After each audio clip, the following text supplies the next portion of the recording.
Hello guys, and how are we? So, I've got a big ride coming up on Friday. I plan to do about 500k in a day with my friend Paul, which is going to be a lot of fun. My Ritchey definitely needs a service. I've been running the same chain and cassette for way too long, and I definitely need to do a little bit of TLC on it to get it up and running well.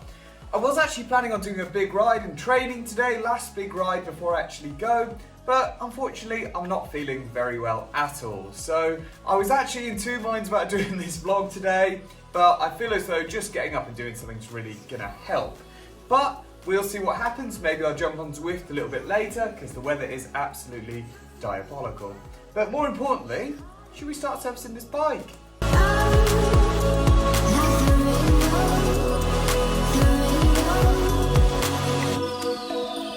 I haven't really done much maintenance work on bikes for a while, but with the Ritchey, because it's such a simple setup, like we're running a one by on a small cassette, steel frame, you know, the wheels are bomb proof, and because I haven't been doing any big silly trips, it hasn't really needed a service, which has been very good. You know when you've got good stuff, because good stuff lasts. And I know that sounds weird, but like bad Lycra doesn't last long. Good Lycra lasts long. You know, one thing that good companies do in the bike industry is longevity, like making products that last a long time and work well. And with the bike packing, any ultra distance racing, you want that. You don't want to think like, yeah, my wheels, they've got these bearings, but they're probably due soon because I've done 1,000 miles. You want to know that you can do 3,000-4,000 miles on the bearings you got. You know, it's about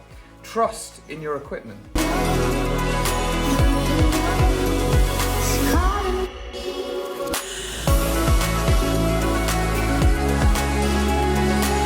So guys, I said I was going to change the cassette. You can see here, this one's actually had a lot of use, but obviously I change mine regularly enough never to shark tooth or anything like that. That basically means when you've worn the teeth down way too much, they've got sharp. For me, I normally change when I feel it's time to, when my shifting doesn't feel efficient anymore, but I never get this gear slipping or anything like that. You know, that's gone too far, then it starts to come unsafe. So the other day, I bought a set of wheels. These. I bought them for a project that I'm kind of building up on the side, just kind of gathering bits. And it came with a brand new cassette. This is an 1125 Shimano 105 cassette. I'm gonna put it on my bike. So at the minute I'm running a 42 single on the front, 1128 on the back, which is okay for Norfolk, but if you're going bike packing, it's terrible because it doesn't really give you many climbing gears, but it does give you a lot of gears for the flats. This trip I'm doing is about 500k with only about 3,000 meters of elevation. So I could probably get away with using this 1125. And then when I come back and start training on the Norfolk roads again, it's gonna suit it even more perfectly. But it will make the hills tough for me. But like I say, there's not anything too violent that's really gonna get the better of me if I drop down to an 1125. So I think I am actually gonna do that.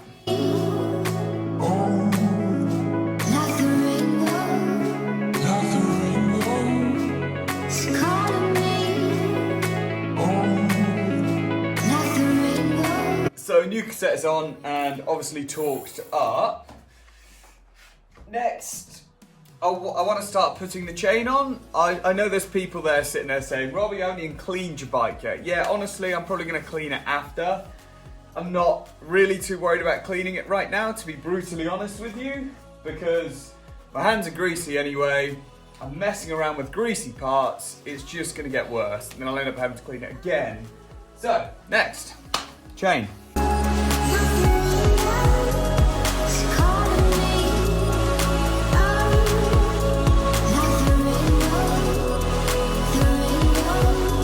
So now that's done, I actually want to give it a quick clean now. I actually want to take my MTB style pedals off and go with road ones because I find my road shoes a little bit wider, so for the ultra distance stuff helps a little bit when you've done, you know, 200 miles in the bag and your feet are feeling a bit tender, it's good to have a bit more room. So yeah, I'll change them over quickly. Then we've got a very, very cool looking bike, very fresh looking bike. See how exciting this is for me. I love servicing bikes. And then there's another couple of things I want to do before we finish.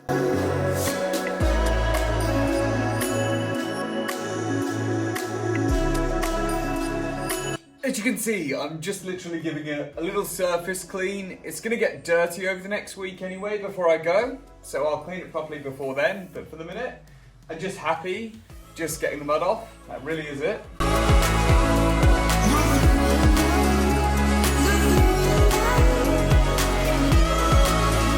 So I really want to take bottles instead of a hydration bladder. I want the space in my frame bag to be for clothing and food instead. So I'm going to add these bottle cages to it. The bottles are a bit worn, I'll probably order some more, because I bet you when I open these up, they are going to stink. They're going to stink bad, probably dead old carbohydrate powder. But anyway, might as well get the bottle cages on today. Everything back on, and we're probably looking there or thereabouts for giving it a bit of a service and just making sure it's going to be okay. Few checks to do. I want to make sure everything's nice and tight. The tyres, I did think about changing them, but I really like these Ritchey Alpine JBs. They're really good tyres. The only thing I am probably going to do is take them from having tubes in and set them up tubeless instead. I know I said I was going to do that ages ago and never really got round to it. But yeah, that's the only thing I'm going to do. I'm yet to have a puncture with them, touch wood. But it has, yeah, I've had a really pleasant ride with them, and they're not slow. They're good, quick tyres. So yeah, I'm going to change them around.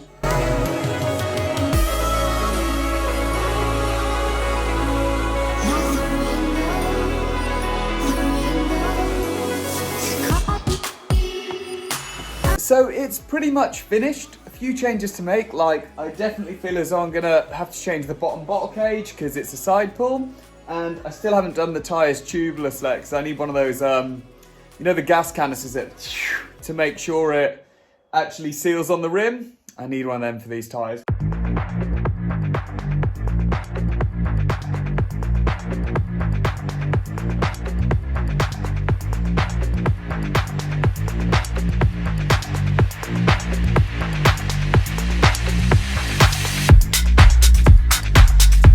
So guys, don't forget to like, comment and subscribe. Do you like the bike setup? Do you think it's cool?